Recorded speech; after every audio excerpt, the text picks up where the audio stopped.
UDF-ലെ എല്ലാ ഘടകകക്ഷികളും ചേർന്ന് ഒറ്റ പാർട്ടിയെ പോലെയാണ് ഞങ്ങളെല്ലാവരും നിന്നത്. ഞാനൊരു അവകാശവാദം കൂടി തെരഞ്ഞെടുപ്പിന് മുമ്പ് പറഞ്ഞിരുന്നു, അതിപ്പോൾ ശരിവയ്ക്കുന്നു. UDF എന്ന് പറയുന്നത് പലരും വിചാരിക്കുന്നത് പോലെ എല്ലാവരും അല്ല, കുറേ പാർട്ടികളുടെ ഒരു കോൺഫെഡറേഷൻ മാത്രമല്ല.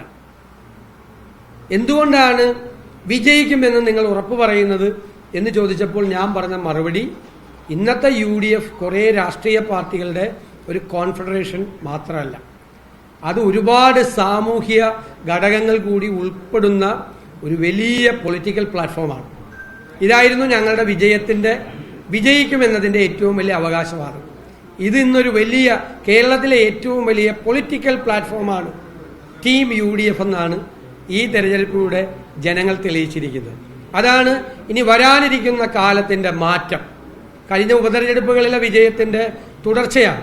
ആ ഉപതെരഞ്ഞെടുപ്പുകളിലെ വിജയവും ഈ ലോക്കൽ ബോഡിയിലേക്ക് നടന്ന വിജയത്തിന്റെയും പ്രധാന കാരണം ടീം UDF എന്നുള്ളത് കേരളത്തിലെ ഏറ്റവും ശ്രദ്ധേയമായ ഒരു പൊളിറ്റിക്കൽ പ്ലാറ്റ്ഫോമായി മാറിയിരിക്കുന്നു എന്നുള്ളതാണ്. LDF-ന്റെ പരാജയത്തിന്റെ ഏറ്റവും പ്രധാനപ്പെട്ട കാരണം സർക്കാരിനെ ജനങ്ങൾ വെറുക്കുന്നു എന്നാണ്.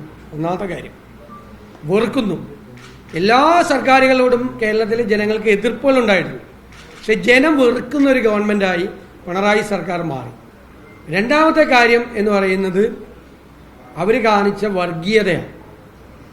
ഞാൻ പല പ്രാവശ്യം പറഞ്ഞു, പാർലമെന്റ് തെരഞ്ഞെടുപ്പ് വരെ ന്യൂനപക്ഷ വർഗീയത, പാർലമെന്റ് തെരഞ്ഞെടുപ്പ് കഴിഞ്ഞപ്പോൾ ഭൂരിപക്ഷ വർഗീയത. ശ്രീ പിണറായി വിജയൻ, ബഹുമാനപ്പെട്ട കേരളത്തിന്റെ മുഖ്യമന്ത്രി, കൊണ്ടു നടന്ന പല ആളുകളും ഈ വർഗീയത ആളിക്കെത്തിക്കാൻ വേണ്ടി ശ്രമിച്ചു.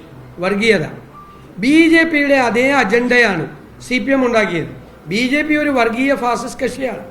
അവർ ജനങ്ങളെ തമ്മിൽ ഭിന്നിപ്പുണ്ടാക്കിക്കാൻ ശ്രമിച്ചപ്പോൾ CPM അതേ പാതയിലൂടെ സഞ്ചരിച്ചു.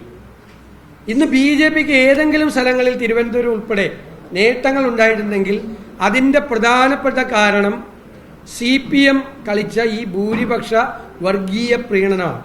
അതിൻ്റെ ഗുണഭോക്താവ് CPM ആയിരുന്നില്ല, BJP ആയിരുന്നു. ഞങ്ങൾ മുൻകൂട്ടി മുന്നറിയിപ്പ് നൽകിയതാണ്.